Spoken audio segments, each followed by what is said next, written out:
бошгоҳи истиқлоли душанбе тайёрии худро ба марҳилаи дуюми чемпионати мамлакат ва бозиҳои гурӯҳии лигаи қаҳрамонҳои осиё идома дода истодааст. барои ин бо истифода аз фурсат истиқлол дар ҳайати худ якчанд тағйирот ворид намуд. бошгоҳи футболи шаҳри душанбе бо футболбози ганнагӣ Идрис Амину шартномаи ҳамкориашро қатъ намуд. ёдовар мешавем ки Идрис Амину моҳи августи соли гузашта аз клуби марказии варзиш артиш ба истиқлол омада буд.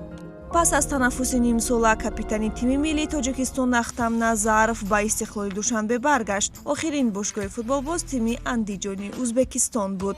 ҳайати қаҳрамони бисёр каратаи Тоҷикистон бо футболбоз аз Арманистон Артур Карташян пурра гардид.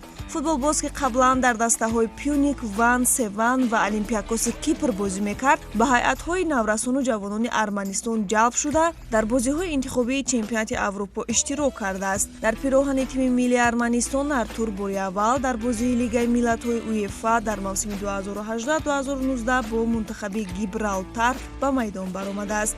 истиқлоли Душанбе бо нимҳимоятгар аз Босния ва Ҳерцеговина Денис Беганович шартнома баст. муҳлати қарордоди футболбози ҷадид бо дастаи истиқлол 1 солро дар бар мегирад.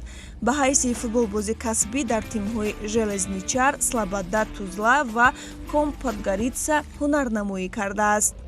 ногуфта намонад ки истиқлол барои баргузории ду бозии санҷишӣ бо намояндагони Суперлигаи Узбекистон ба мувофиқа расид. дар қисми дуюми ҷамъомади таълимию тамринӣ ки аз 18 то 24 июл дар Узбекистон баргузор мешавад, истиқлол рӯзи 19 июл дар шаҳри Қаршӣ бо дастаи Насаф ва баъдан 23 июл дар Тошканд бо тими Пахтакор вохӯрии санҷишӣ анҷом медиҳад.